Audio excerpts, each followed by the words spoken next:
Hello friends, this is Tisha from Meadows and Mortar by Tisha. I am going to show you how to take this old worn out trunk and we are going to turn it into something very cool and vibrant and very springy. Now after I cleaned it really well and then wiped it down with water after I cleaned it, I'm just removing all of the hardware. Now this one was a little bit difficult because the hardware that was around the handle I actually couldn't get off of there, so I ended up having to change my plans, and you'll see what I did to that a little bit later. So then after that I am going to prime it. I'm using Paint Couture's 2-in-1 primer in the color gray. They also have a white primer and a clear primer that you can use, and all that this is going to do is it's going to give us a really good base, and it's going to give us a nice light background for our decoupage to go on. The decoupage print that I'm using is called Botanical Balloons, and you can get that from WhimsyKel Designs, and I will also post a link below that you can get it at. When I'm using decoupage, most of the time I just use a top coat to adhere it.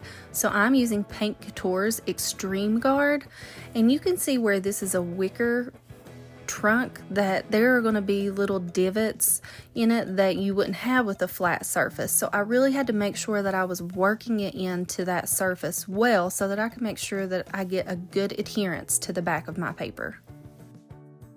And you probably noticed whenever I very first started putting my decoupage on there, I used a mister bottle just filled with tap water, and I sprayed the back of the paper. So that's going to help it conform to the insides of those little grooves and dips a little bit better than if it just were dry.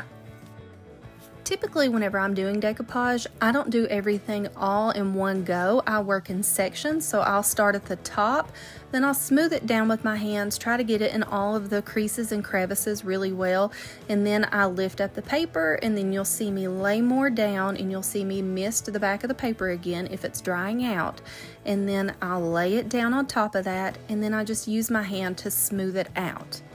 Now, if you're afraid that you're going to tear the paper, you can use a gloved hand, and then that will help it smooth out a little bit easier. Some people also like to use saran wrap. If you just take a piece of saran wrap and you ball it up, and you could just use the little ball to smooth it out, and that also gets it down in those cracks and crevices quite nicely. But I just prefer to use the pads of my fingers. That's just what works for me, and that's what I continue to do. Now you'll notice that where I couldn't get that handle off, I had to cut those slits at the bottom of the paper, and then I just thread it through where the hole of the handle is, and then I can kind of patch it back around together over that. Because where I'm putting that top coat down, although it's not going to be all one piece, I can piece it together and it will look seamless. Nobody will ever know. So once that I got the top part of it done, then I need to finish up the face of it. So I'm just laying more of that top coat down. I'm mashing it down, getting it all on there nice and sturdy, and then you're going to see me tearing off the edges of it. Now you could wait until this dries completely, and you can use a sanding block and you can sand the edges of it off, or you can wait until it's completely dry and then you can just use a razor to razor the edges off. But this one right here, where it was just such a flat straight area, I thought that the surface area would be fine for me to just go ahead and tear it off while it was wet, and then I could go back up and clean it up a little bit later on.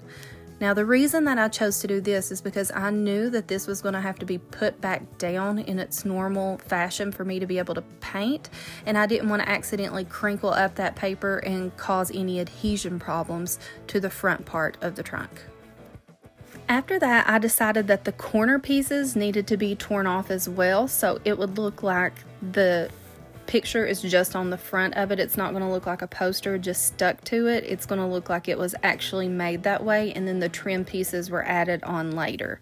Now you could leave it on the way that I had it and you could just paint over top of that. That would be fine, but I thought that it would look a little bit better like this. So after that, I take that same top coat, that Extreme Guard from Paint Couture Paint, and then I just put it over top of the decoupage. So now everything is on there the way that I want it, and I just take that and lay it on top. So what this is going to do is where you have your top coat on the bottom, and then now you're going to be adding it to the top. This is just going to sandwich that all together. So this is going to meld into the piece. It's not just going to be like you have paper sticking on the top of it. It's going to look like it's actually part of the piece, and it's going to be very hard to get it off of there.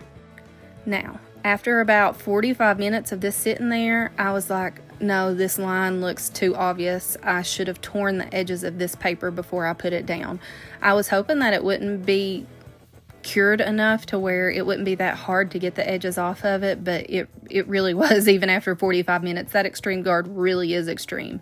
So you see me taking just a little razor and I'm just trying to cut and pull off at the edges. Thank goodness this was still just a smidge moist, so I was able to get it off. If I had waited another hour, I don't think that I would have been able to. So all I'm doing is I'm just pulling off little pieces of the edge of it so that it doesn't look so obvious, so that whenever I do my painting on it, it's not going to look like it's just a poster stuck on there. Once that everything's dry, then you're just going to cut the creases where everything is going to be opened at so that you can open and close the trunk as you normally would. Then I come in with Paint Couture in the color Spanish Sunrise. This is a nice soft yellow color. It's very beautiful. I thought that it would tie in nicely with this balloon. It's not the exact color of the background of the paper, but that's okay because I'm going to be adding more colors and I'm going to be adding some more effects to it. Now you'll see that I'm being heavier on the outside of it, and then I'm taking my finger and I'm just smudging in that paint towards the hot air balloon so that it doesn't look like it's so purposefully put on there. It looks like it actually is supposed to go in with the photo of the balloon. So I have the outline of the balloon has like that bluish color to it, and then I want to take that yellow and just sparsely put it over top of that so that it looks like it's going from the brighter yellow to the lighter yellow and then that bluish hue in there also. If you were to just take the paintbrush and put the yellow in there and not kind of smear it into the background, you would really tell that it's not the same piece of paper or the same painting all over it. It's not going to look like it goes together because it's not the exact colors that are in this decoupage. Now with some decoupage papers, they will tell you what paint brand that they get their colors from for their papers. So WhimsyKel Designs does not use any colors in her prints that are formulated with a specific paint company any longer. They used to match I Love Hues, but they're no longer in business anymore. I'm not sure if you noticed it on the before picture that I had, but the little straps on the top of this, they were broken on the left hand side. So I'm going to take some resin molds. These are some IOD molds. This is one of the trimmings. I believe it may be trimmings 2, but don't quote me on that. And I just used some 2-part casting resin, mixed equal parts of A and B, mixed them together, and then I put them in there, and it takes about 10 minutes for them to cure. While that was curing, I took a dry brush and I put a little bit of the color Buttercream from Paint Couture Paint, and I just put just a tiny little bit on the tips of the bristles, and then I had a rag and I wiped off even more of the excess on that rag. And then what I do is I just take it and lightly go over the top of the piece, over the parts where the paper is and the parts where just the wicker is.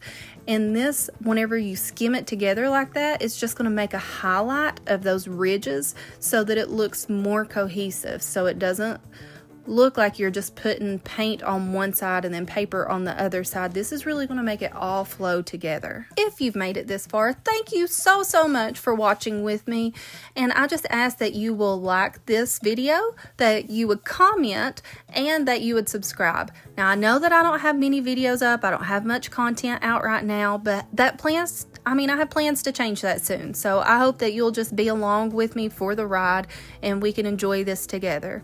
I love to redo furniture, I love to redo decor, and I just really would enjoy to have you guys come along with me.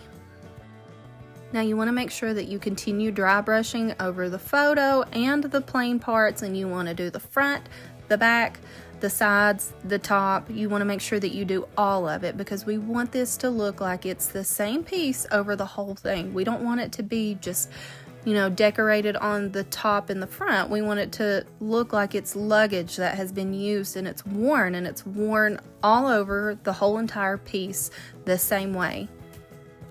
And remember, the least amount of product, the better results that you're going to have with this technique. That's why it's called a dry brushing technique. If you get too much product on there, this is not going to work. Now I'm going to use a light green color. This is called Vintage Moss. This is also from Paint Couture Paint, and you'll see me putting it around the edges of it and where any of the connecting pieces would be, any of the trim pieces. So I thought about using just a plain brown. I thought about using a black, but I thought that it would really tie in with this balloon better if I used a light green. Now you'll notice that I'm not doing a completely saturated coating of this. I'm really just lightly putting it on my brush and then just kind of skimming the top with it. I'm not trying to get it down in the grooves or anything because I'm wanting that yellow to still peek through. I'm wanting this to look worn.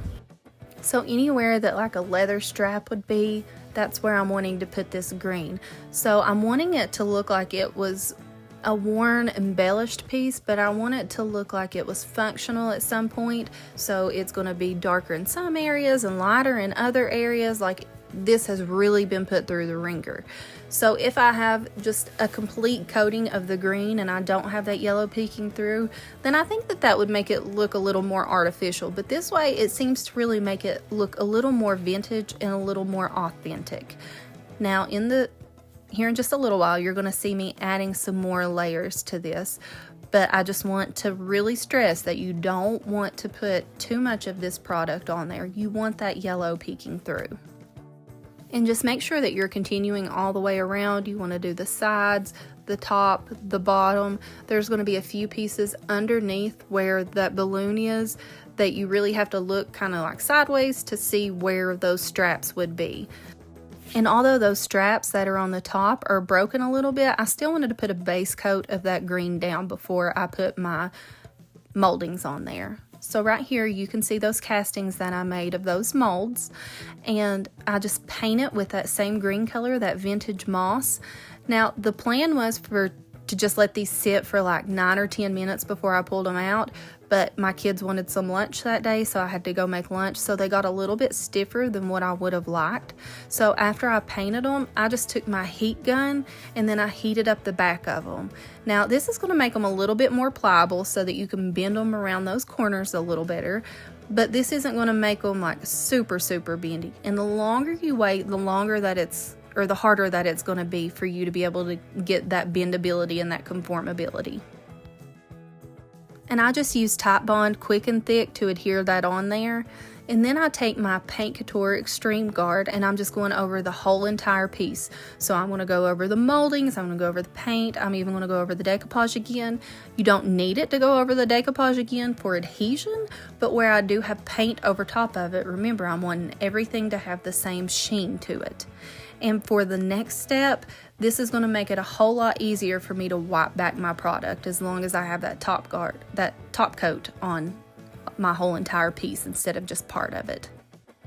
Now those of you all that know me know that Verde Green glaze from Paint Couture Paint is one of my favorite glazes, and of course this already had green in it, so I had to pull this out and use it. So I just take that glaze and I'm putting it inside of all of those moldings. So this is really going to get settled into those low points inside of there. It's going to define that molding a little bit better, and then I'm just going to take a dry rag and I'm going to wipe it off. Now, I used a dry rag on this because I still wanted a smidge on the top part. If you just wanted it to settle on the insides, on the deep points, then you could use a baby wipe or a wet rag to wipe it off.